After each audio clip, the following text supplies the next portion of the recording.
Man, welcome to Mad Dog's After Show. You're along for the ride with the Mad Dog and Cole, the human lightsaber barrel.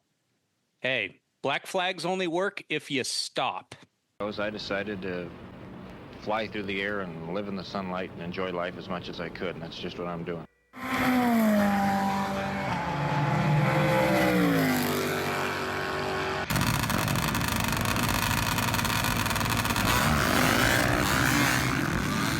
Okay, it's happening. Everybody stay calm. What's the procedure, everyone? What's the procedure?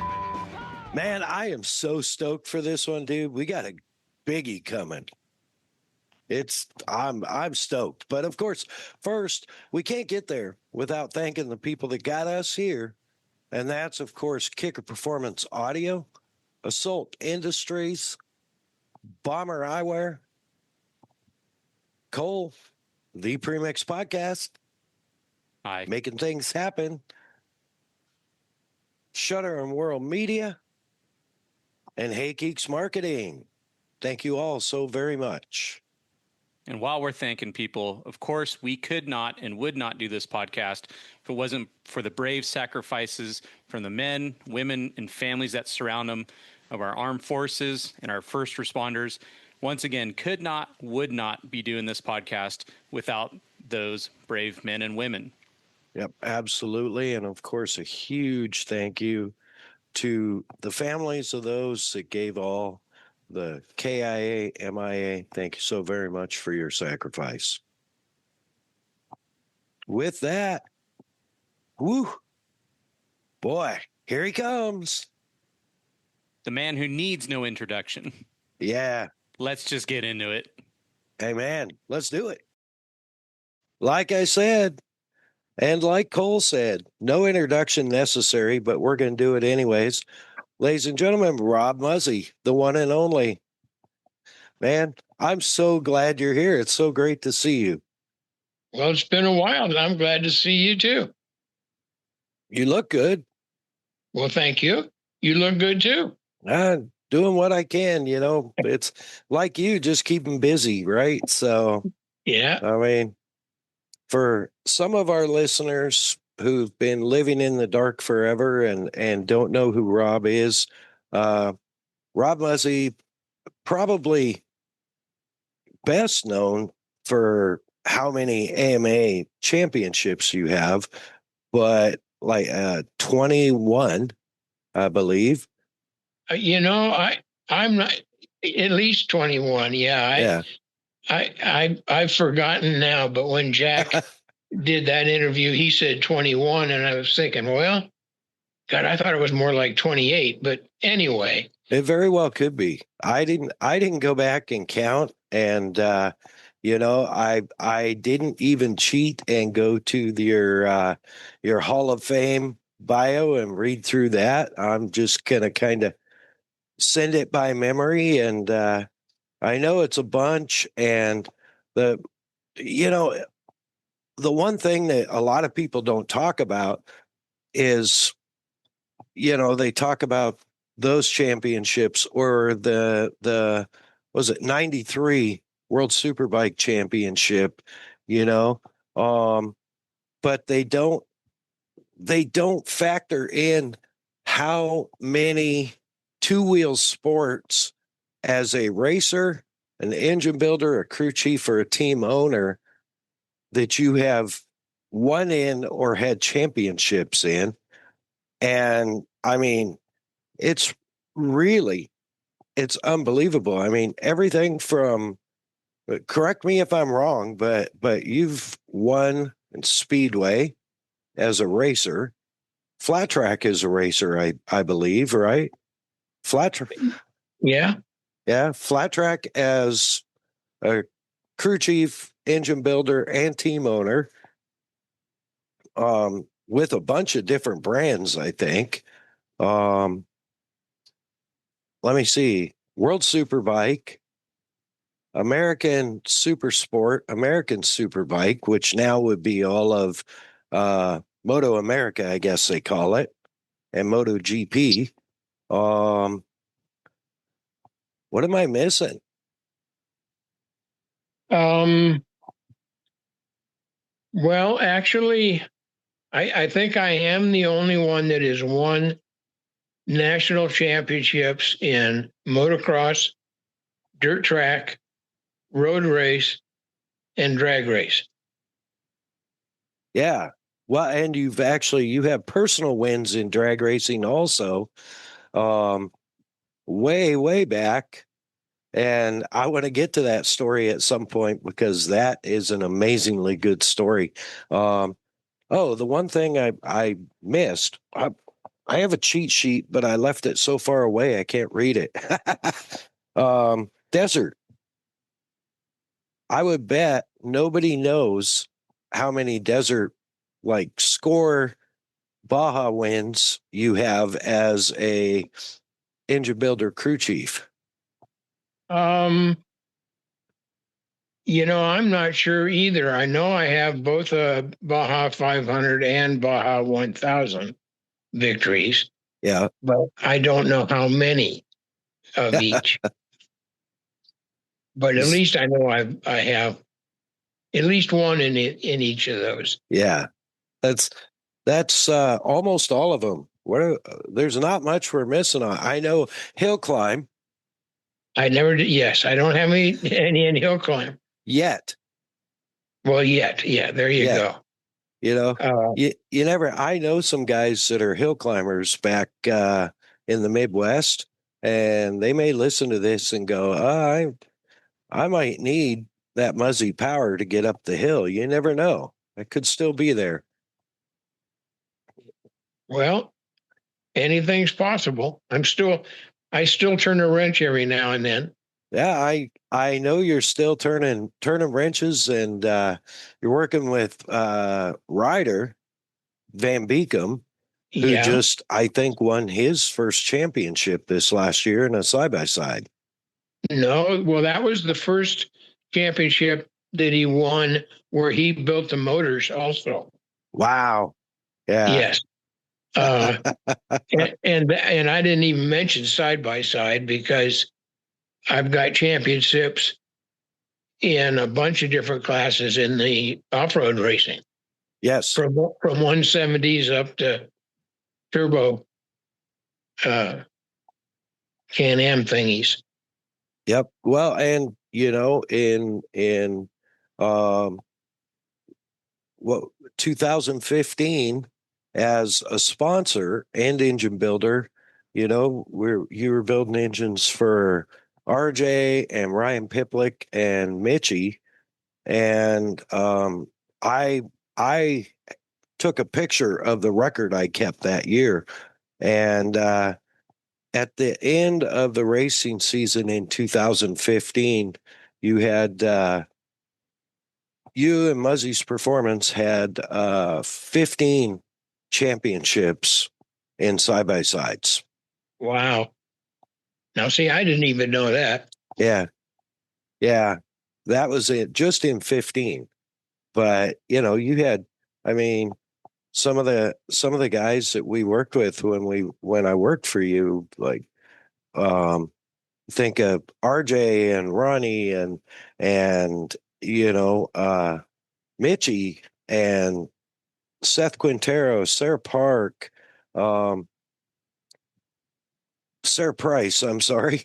So many of those racers. And now, it's you got like Mitch Jr. and Seth Quintero running T1 Plus ultimate trucks in Dakar, Yeah. and they started their racing career with you and your products. It's like it's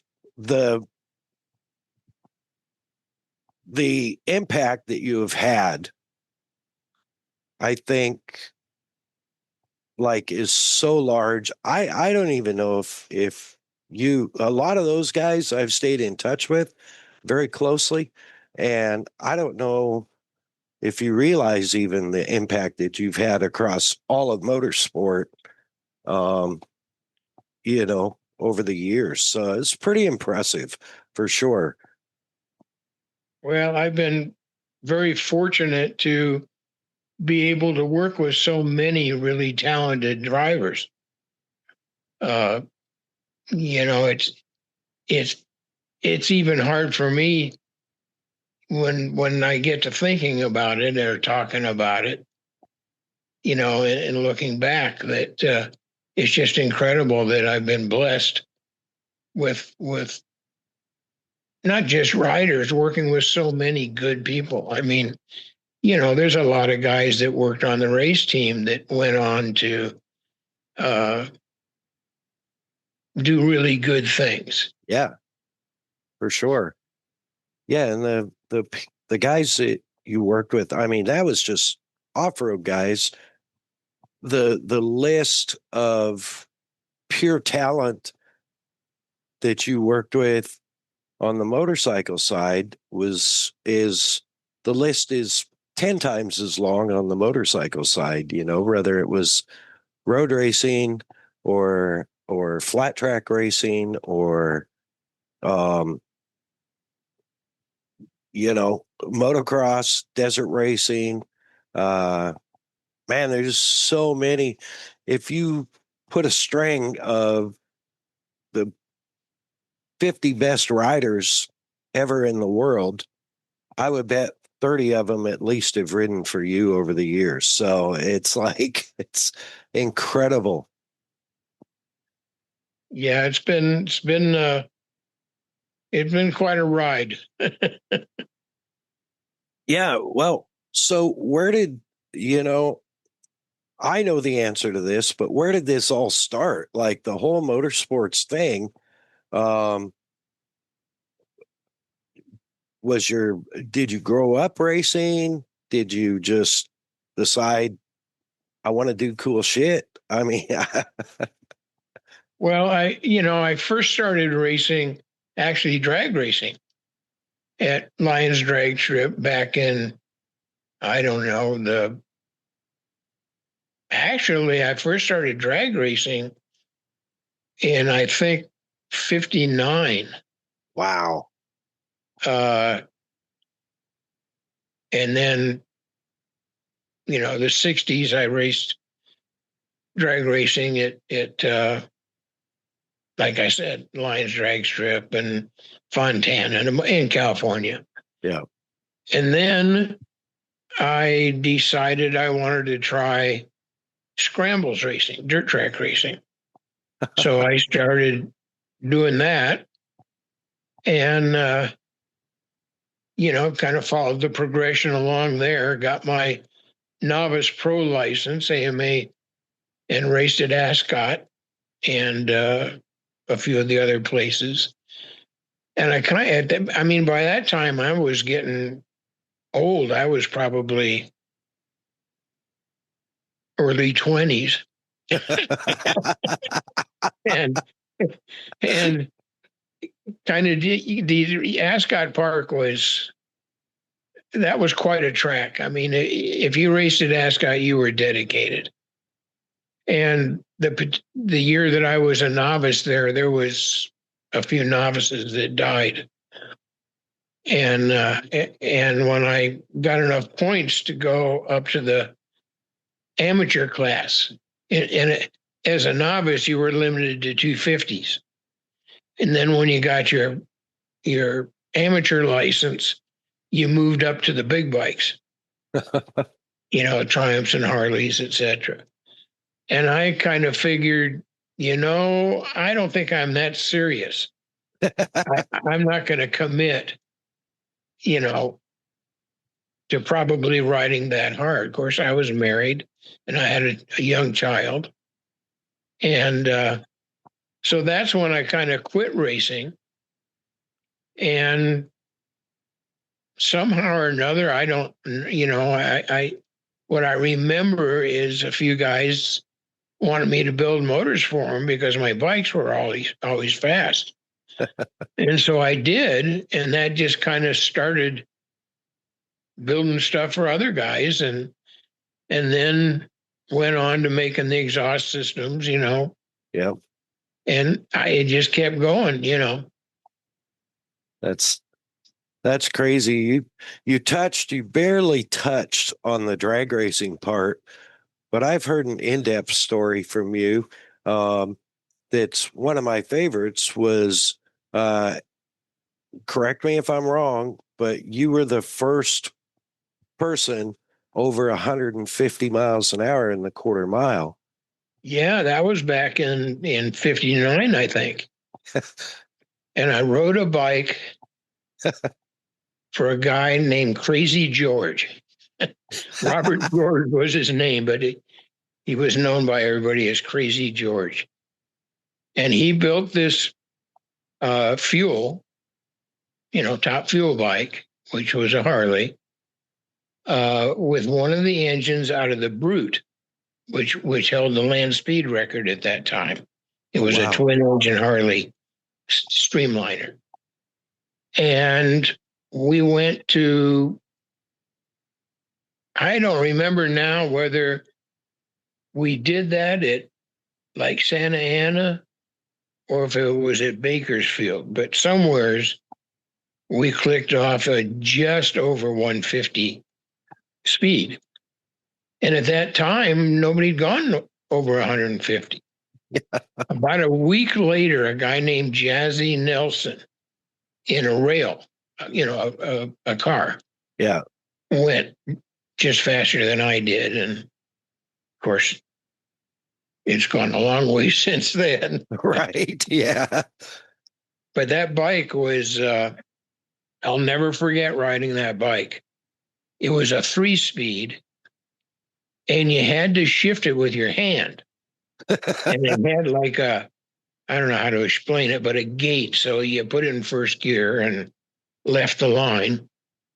And then it had a deal that you just grabbed it and yanked on it, and it would go to a stop that took it into second.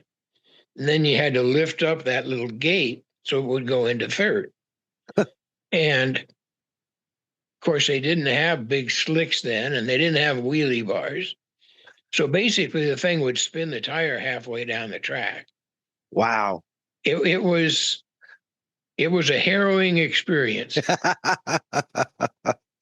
Is that the same motor that you made a run? Oh, that's one, the national speed record.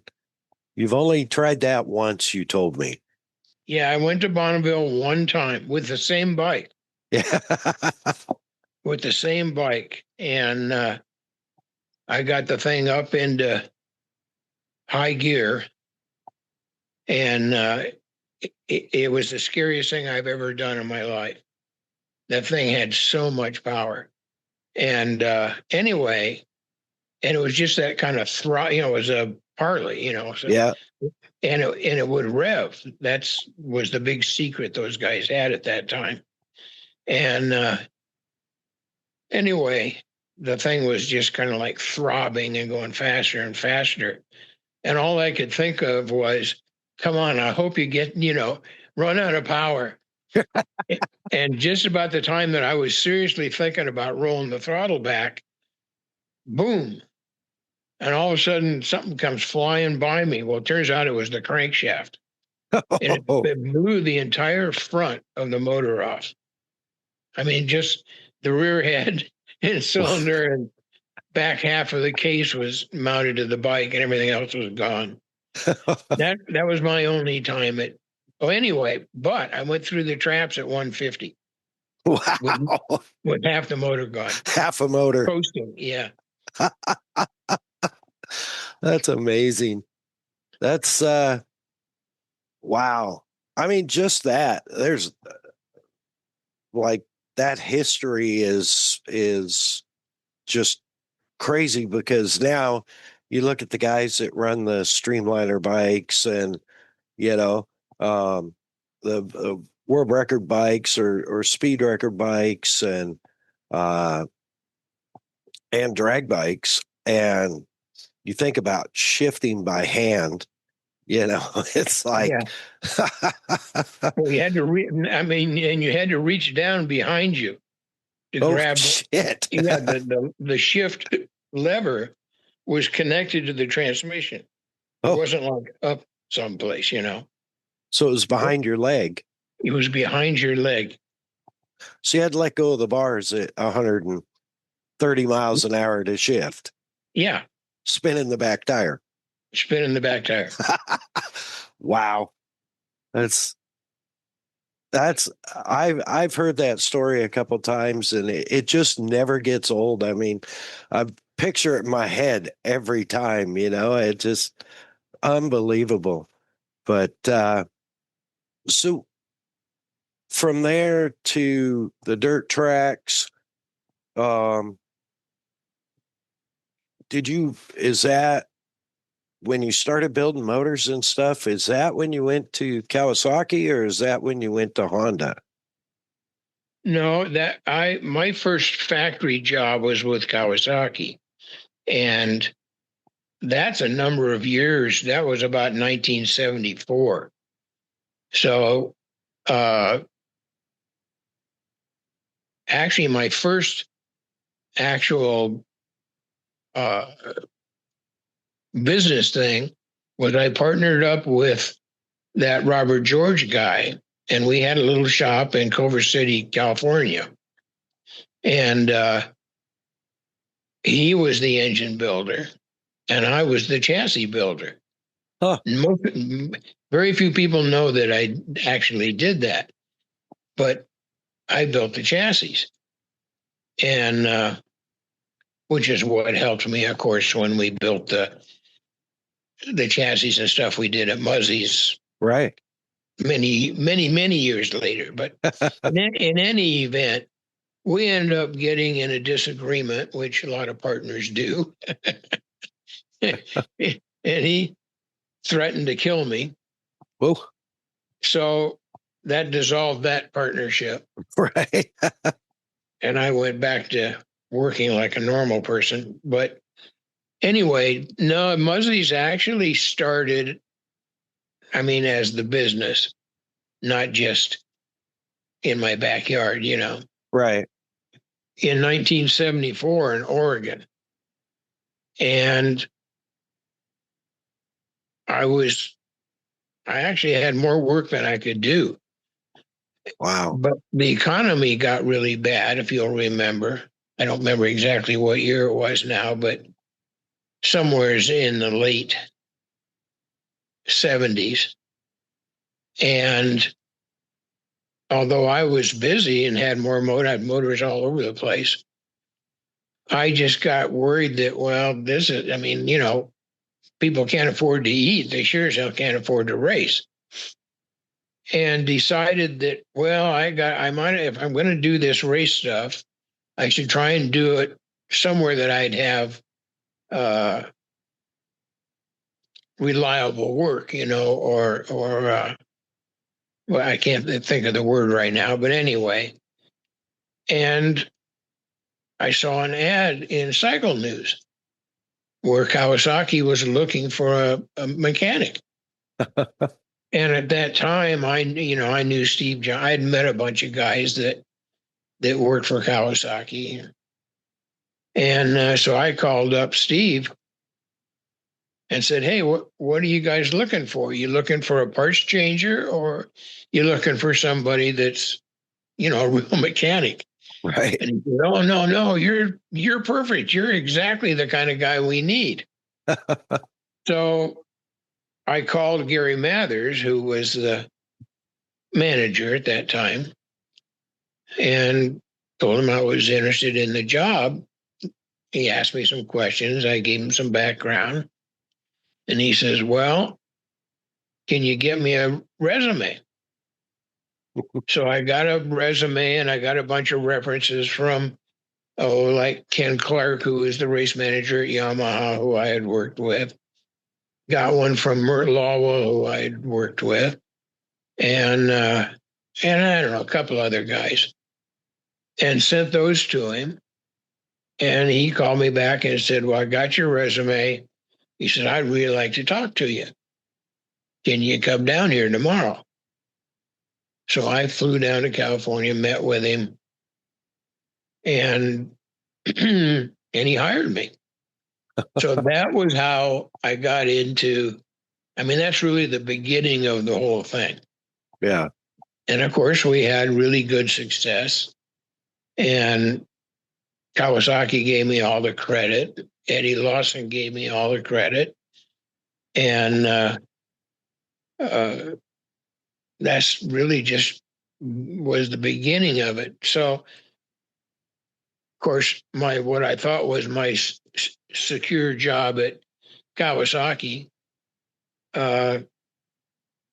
they quit racing at the end of '83. We won 3 championships in a row. and when we came back from the last race, Mathers's boss was standing out in the parking lot waiting for us. And basically he told Gary, he says, well, you guys are all done. We Wow. quit. I mean, all of us were unemployed. Wow. That's when I went to work for Honda. Yeah. Honda had been trying to hire me for the last few years.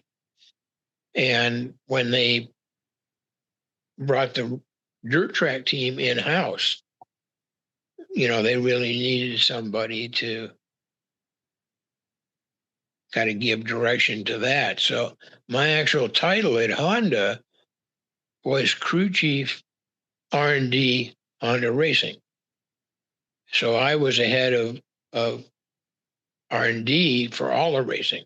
For all the programs. Yeah. Yeah. My priority was dirt track for the first year. Right. Well, we got first and second in the championship that first year. And so then they said, well, we want you to work on the 125 motocross bike because the year after this is the beginning of '84. Right. In '85, we're not going to be able to use works equipment anymore. We have to use production bikes. And our 125 is not capable of winning at this time. So we want you to, that's your priority. Now, we still did all the dirt track motors. Yeah. Actually, the whole time I was there, we did the motors. I had like 7 guys that worked under me. Who won your championships that first year with Honda at the dirt track? Ricky Graham. Ricky Graham? And yeah. Who finished second? Schobert. Bubba Schobert, yeah. Wow. So anyhow, we continued. I did all of Ricky's motors the entire time that he raced dirt track for Honda. And a fellow named Ray Plum did Bubba Schobert's motors. And anyhow, but I actually quit Honda. It was a very tough deal for me because all the guys that I worked with were the same guys that had been on the road race team when we beat them for 3 years in a row. And they just didn't think it was necessary for them to hire me, that they were all capable of winning, Right. But that wasn't how the manager of racing felt about it. So anyway, it was a tough deal. So and of course Honda, Honda, the bigger the company, the more the rules, etc. And I guess maybe, I don't know. Anyway, well, the manager, he was from Japan, of the team at that time. Kazuka was his name. Really a good guy. Well, I used to travel with him to all the motocross races when I was doing the 125. And I mean, it's like 32 between summer and winter and testing and everything else. So I spent a lot of time with him. Well, one of the trips, he says, I'm going back to Japan and I have to pick my successor. He says, who do you recommend? And I mean, immediately I said, Gary Mathers, because he was out of work too, or actually, I think he worked for the AMA then. I don't know. But in any event, so I said, Gary Mathers. So he called Gary in and ultimately gave Gary the job. So now I'm working for Gary again. And that's when I quit. Wow. And I says, Gary, I'm really sorry, but I'm, I can't work here anymore. And he says, what? He says, you can't do that. He'd been there a little while by that time. And he says, you can't do that. And I go, Gary, I just did. I just told you I quit. And he says, no. He says, I just hired Wayne Rainey. And I promised him you'd be working on his bike. And I said, oh boy, you do have a problem. And I said, I don't know how you're going to work that one out. And because Gary and I were good friends.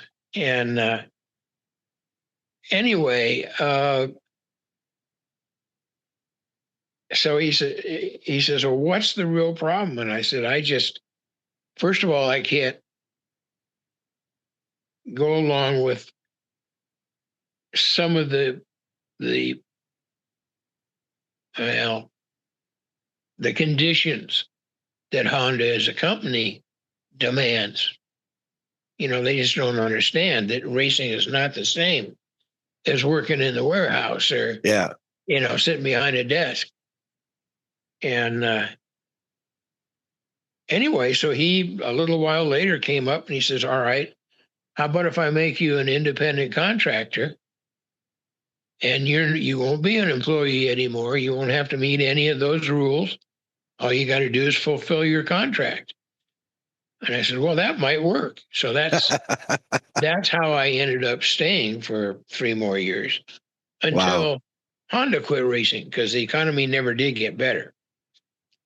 So, and then that's when I started Muzzy's. Yeah. And that was all Ruby's fault.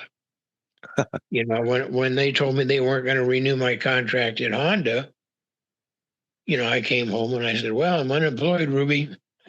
And she says, well, what are you going to do? And I said, I'm just going to go get a 40-hour-a-week job and live like a white man. And, racing is so demanding. Well, it's unbelievably demanding. And anyway, I lost track of what I was talking about. Ruby spurring you on. Anyway, and she says, no, you need to capitalize on all the fame that you've gotten from this stuff, Yeah. And I says, nah. Well, she won. So that's when I started Muzzy's, and that, the rest of that. Yeah. You were involved in it. So. And I'm grateful. I don't know if I've ever told you, but thank you. Thank you very much. I'm very grateful. I don't think I'd be where I am today without the time I spent with you and the time I spent working for Muzzy's. And it's, thank you so much. Well, thank you. You were a real asset to us. And you're a great team. I am sorry it worked out like it did. I take full blame for that, but I think I took my eye off the ball and it got away from me. But anyway, I don't know if I've ever told you, but thank you very much for all of your efforts. You were a very key part in the success of Muzzy's. It was my pleasure, 100%. And, the relationship, the time that you and I spent together traveling or climbing under your house in Palm Desert or standing in the rain while they're filming one of the biggest side-by-side action adventure films ever made, going four-wheeling in the mud in that Terex. I mean, those are all incredibly valuable times. The things you taught me, and the run you gave me to do some of the stuff I did with some of the racers that we had. Um, I can remember going to you and going, "Hey, we got this guy that wants to set a world record jumping a motorcycle." And you're like, "We don't really do dirt bikes." And I'm like, "But we could." And you said, "Well," and we worked with Chris Shover on a fuel map for it, and you designed a pipe for it, and I think he went 300 and something feet from a ramp to dirt, and that was in 2015 also. So something else in 15 that you probably didn't realize, but you held 3 world records that year also. Yeah. Had the longest side-by-side jump ever with RJ Anderson. Yeah, that one I knew. Yeah, the longest motorcycle jump from ramp to dirt at 300 and some feet, with Alex, who since, a few years ago crashed bad and passed away. And then Jeremy Teasley had a record on the bike that you sponsored, his drag bike, at 199.99, with no wheelie bars on Wow. a DOT tire. So yeah, that was M14, I think, was almost a shadow of 15, or a precursor. So Mhm. to be involved in that stuff, have a small part in it, really was huge for me. And the things that you taught me along the way, whether business, motors, fabrication, um, I still tell people all the time, I'm like, "Hey," and they talk about, I travel a lot with the flat track series, and I've talked to a bunch of those guys, and um, I was just talking, I don't know, probably a month ago, to one of the guys about exhausts that he was messing with his Honda. And I said, as Rob Muzzy says, it's just an air compressor. you know, but yeah, anyways, I sidetracked there. I'm sorry. But while I am sidetracked, um, when you were talking about Kawasaki and winning the championship uh, with Eddie. Eddie was at lunch this past Tuesday, and this will be a couple weeks till this comes out. But anyways, I'll be in Sturgis then. But and he still, you were talking about everybody giving you credit. He still gives you credit, and speaks incredibly fondly of you every time we get together and you come up. And Dick Rassick from Kirker said, "Be sure," I told him Tuesday, I said, "Hey, I'm going to have Rob on the podcast this week." He goes, "Oh man, be sure and tell him hi. We got along. So what a great guy." So, couple of special messages there. I wanted to get those out before I forgot, but, you know, and I honestly, if it wasn't for you, I probably wouldn't be sitting at that table. So I'm certainly, I mean, like I said, your impact is, I think, far and wide way more than you realize or are willing to go, "Oh yeah, I did that." Yeah, speaking of Dick, I really admire Dick. He's a great guy, and I every time I either talk to Eddie, I normally see Eddie once a year at the Anaheim at the Arizona motocross, Yeah. and although this year he wasn't there, but anyhow, and I really enjoy talking to him. Excuse me. Anyhow, if there's ever a chance that I could sit in on that luncheon, Anytime. I'd really like, if I get a chance to see those guys, I'd really appreciate it. Yeah, you're welcome anytime. It's an open club, so it's I thought it there's was a private deal. oh no, we're just bunch of guys getting together and talking about hot rods and motorcycles and electric bikes and just about anything. A lot of times we talk more about boats and other things than we do motorcycles, but it's just a bunch of motorcycle guys getting together. So anytime, uh, I'll send you the information. We'll try and organize it for fall when it's cooler down here. That's what I was just going to say is we want to make it not this time of year, but Right. so after it cools down, and if there's some way to make sure that those guys are both going to be there, uh, so Yeah. Yeah. We'll get it figured out for sure. That'd be cool. awesome.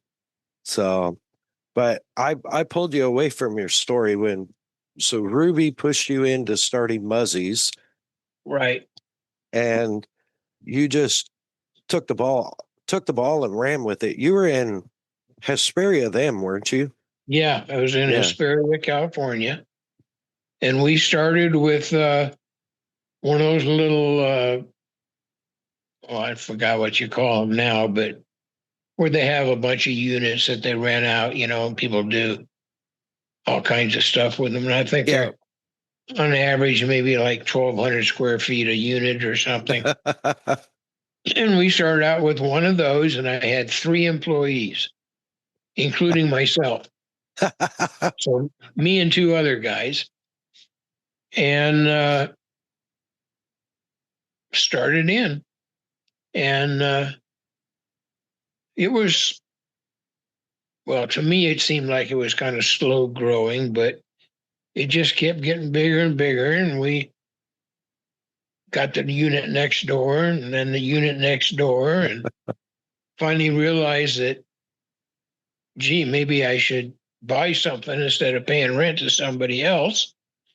And I rented a place out at the airport, right off the runway out where, oh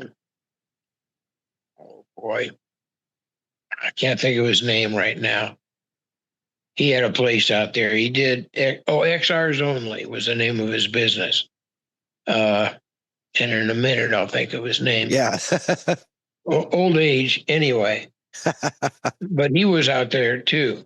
As a matter of fact, at one time, that's where Electron was too. Really? Yeah, but Sparky Edmondson, who his dad was the guy that owned Electron. So, or he was the original guy. Huh. Anyway, so we moved out there, and then we outgrew that. And that's when I said, I really need to buy something, but it's stupid to buy something in California because I don't like California. I've been wanting to say I want to get out of California for years. Right. And so that's kind of how that all took place. I made the decision that, okay, we're going to move. And I always wanted to move to Oregon. And I don't know why, but for some reason. Now, wait a minute. I got something out of place here because I actually lived in Oregon before that because I knew about Oregon. Well, anyway, so it's like Thanksgiving time. And I told Ruby, I said, let's go up and look at Oregon. Let's go up to Bend because Bend was my favorite place in Oregon and see if it's, as good as we remember it as being. And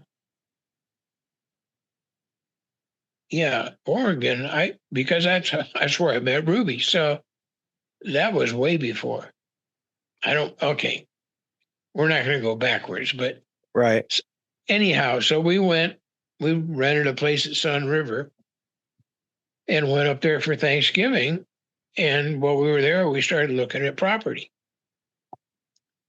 And what I wanted was to get kind of like a ranch that would have a barn or facility where I could move the race team to and have it all there on the property.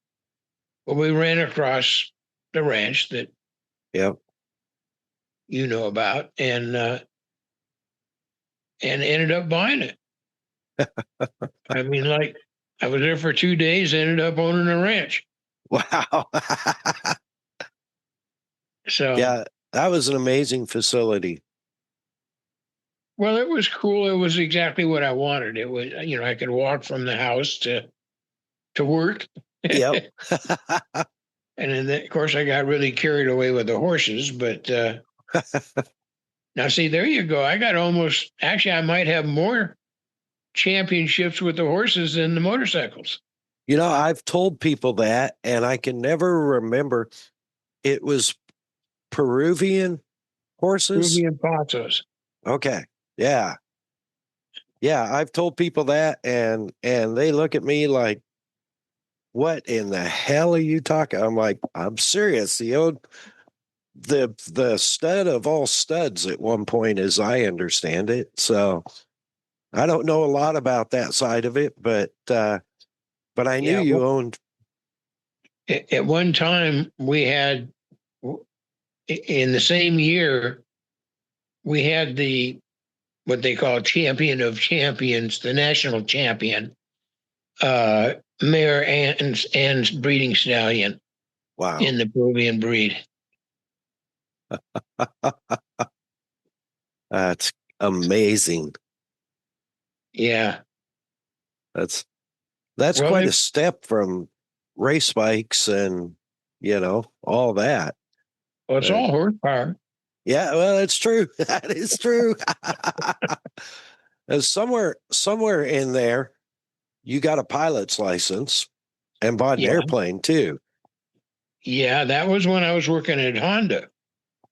And how that all came about was, Sparky and I both worked at Honda Racing at that time. We both lived in Hesperia.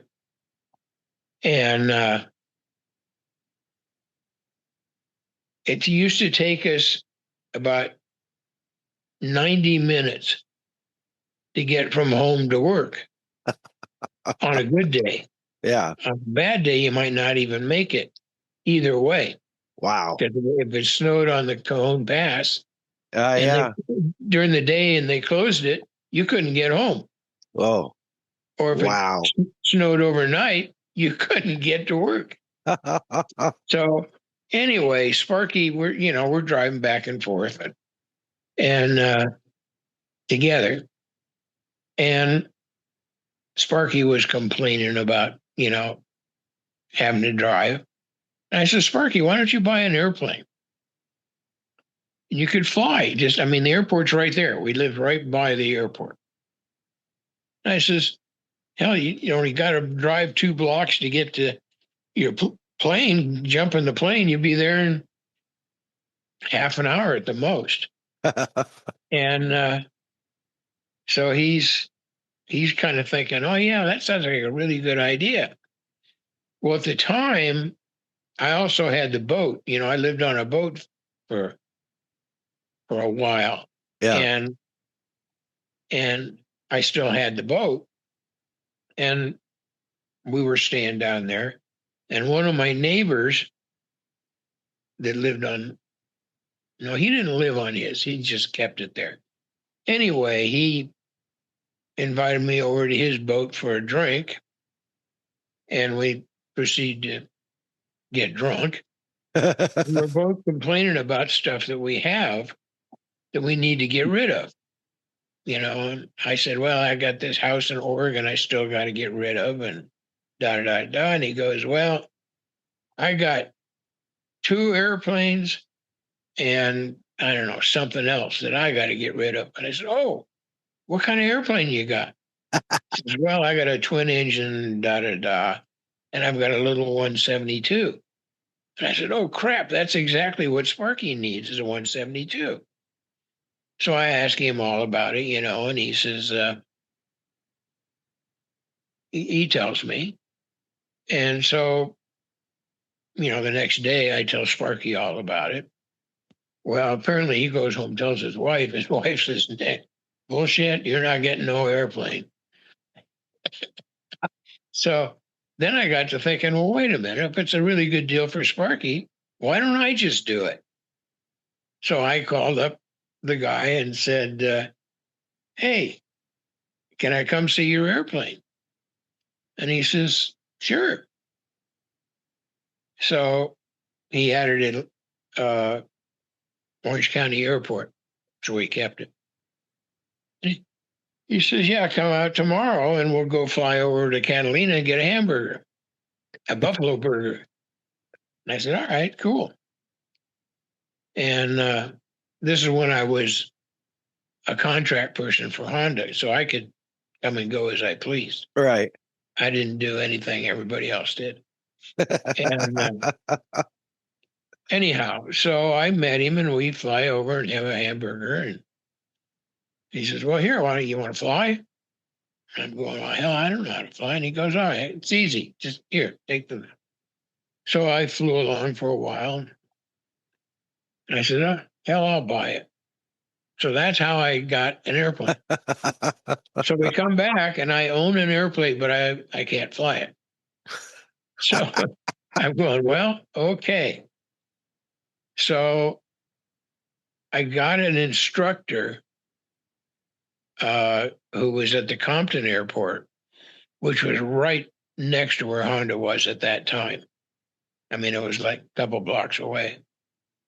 So, I go meet him and say, well, look, I own an airplane. I need to learn how to fly it.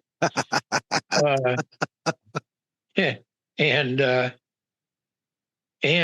I need to get it picked up from the Orange County Airport, So he flies it back or down to Compton for me. Anyhow, a month later, I got my pilot's license and I'm flying. And I flew back and forth. Sparky and I flew back and forth to Honda every day, unless it was really bad weather. And we decided we were going to go to the race in Sonoma and we're going to fly. It took us 8 hours because it was a real big headwind and, 172s don't fly very fast. Right. And so I said, okay, that's that. This ain't going to happen again. So I traded it in and bought a Mooney, which was a bunch faster. That was a hot rod of the day. Yeah. Yeah. It was a turbo Mooney. Anyway, and it would cruise at 200, 220. And that's what I had my mid-air collision in, was the Mooney. And then I traded that in and got a Piper Mirage, which is a really nice airplane. So that's my airplane story. Wow. Yeah, and you just brushed on, you had a mid-air collision and survived. Yeah. I mean, you talk about it like it's, that's where I had my mid-air collision, but, that's that's not a normal thing, Rob. Aircraft mayhem. Good Lord. You want to hear more? Tune in to part 2 where we'll cover more of this story and, of course, world domination in motorcycle and off-road performance with Muzzy and the Mad Dog. As always, we're grateful for our incredible partners and sponsors, Kicker Performance Audio. Find them online, kicker.com, on Instagram, at Kicker Audio, on Facebook, Kicker, Bomber Eyewear, Bomber Floating Eyewear, Bomber Safety Eyewear, Bomber Badass Eyewear. Find them on Instagram, at Bomber Eyewear, or on the web, bombereyewear.com. Of course, our man Cole over at the Premix Podcast, making everything happen behind the scenes. Shutter and World Media for all your photography and film production needs from pre-production to post-production. Find her on Instagram at Shutter and World. Of course, Hey Geeks Marketing, handling all of our social media templates and our website. You can find her on Instagram at Hey Geeks Marketing or on the webs, heygeeks.com. See you in part 2.